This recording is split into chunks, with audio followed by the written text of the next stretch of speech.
All right, we're gonna bring it back to multifamily. Our favorite, family favorite group, the basis boys themselves, Joe and Levi from Cowboy Capital. Don't stop, keep on doing what you're doing. Gotta keep moving. Don't stop, keep on doing what you're doing. Gotta keep moving. Don't stop. All right, good morning, everybody. We are excited to be here in the finals to present Cowboy Capital and our deal in San Marcos. So yesterday I butchered the answer when Chris Reese asked why multifamily, so I wanted to redeem myself and give a better answer. Fundamentals are really strong in all the markets that we buy in. It's a buyer's market right now. Values are down 30 to 35%. Affordability is the strongest it's been in a very long time, as rents have been flat to negative over the past 4 years while wages have steadily increased. We're becoming more of a renter nation. The disparity between rent and buy is 50 to 100% more expensive on a PITI payment to purchase versus rent. You can buy below new vintage assets below replacement cost. The contrarian view, as you can see, some of the OGs here, some of the best at doing that, buying when others aren't, and when others are pursuing other asset classes, or because it's hard to raise equity right now for multifamily because of how it's performed in the past, not the future. And then a quote that I really like by Howard Marks: the worst of loans or deals are made in the best of times, and the best of loans or deals are made in the worst of times. And then San Marcos has exploded its population growth. Over the past 15 years, it's doubled in population, and it's projected to nearly double over the next 10 years. And there's been a lot of deliveries, but everything is getting absorbed, and there's only 2 projects, 473 units currently under construction. Yeah, and one thing I want to get to before we get into the deal directly is going back to our relationship with our investors. In Cowboy Capital, the last 10 years that we've been doing this, we found that communication is key, and one of our values is we run out the bad news and we walk out the good news, because, you know, there's been so many times that investors haven't been told what's going on. So a couple ways that we do that, as you can see on the left, we have a monthly newsletter that we send out. We send KPIs and dashboards and a really detailed outbreak of renovations and operations. We also have an asset management plan, which is unique to Cowboy Capital that we created. Instead of an OM, we've been creating these asset management plans while we're under contract and in due diligence that clearly outlines the roles and responsibilities of everybody involved with the property and goes into great detail of our business plan, our construction, down to the specs and the timeline of the renovations. And lastly, we have a YouTube channel that is, I think, also unique to what we do. We found that the spouses of our investors don't like reading the newsletters, but they like to see and visualize renovations being done and progress happening. Oops. So we're buying these 2 properties, Post Oak. We're rebranding them as Ranch at Post Cliff. So yeah, we kind of already gave a summary yesterday of this property high level, but something important to note is we're bringing in our management company prior to closing. They're gonna be able to control the turns and maintain occupancy and mitigate risk up until the closing point. That we already got the seller to agree to that and the seller credit.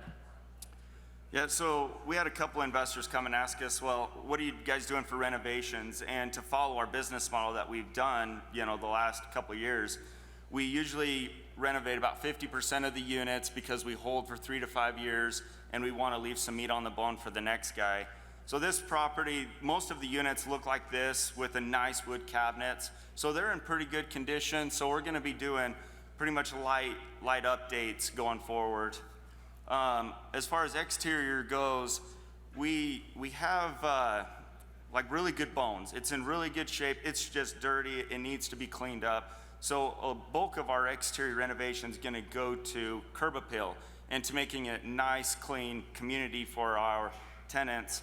One thing that I want to point you to is the monument sign.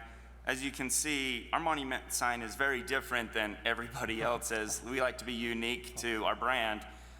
So we'll have that archway, Ranch at Post Cliff, as you drive into the property.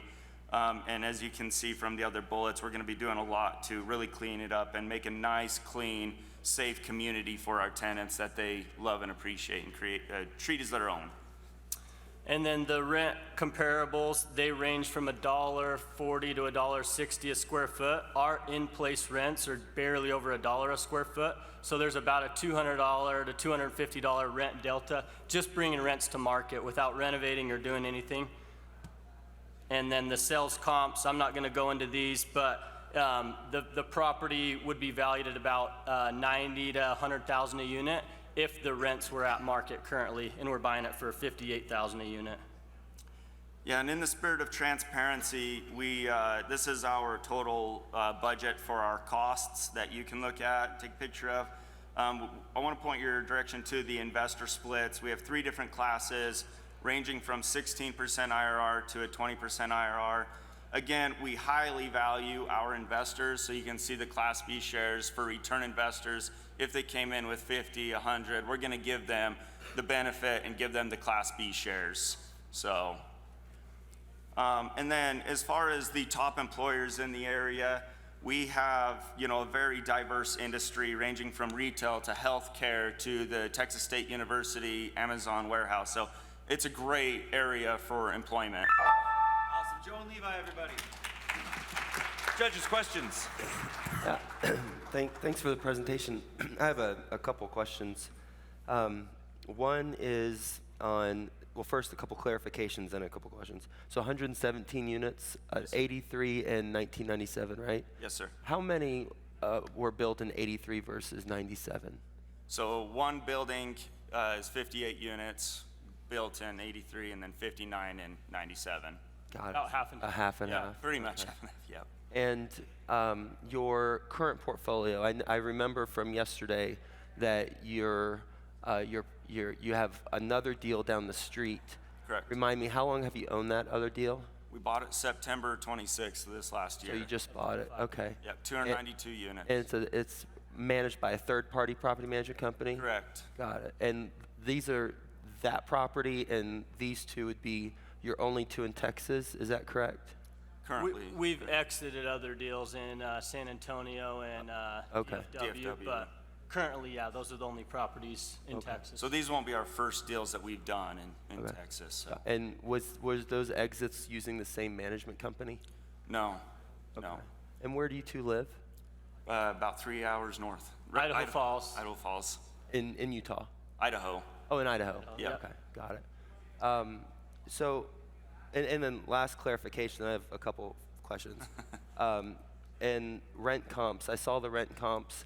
I heard that there's room to, you could increase rent if you don't do renovations, but the business plan is to put $6,000 a unit into it, correct?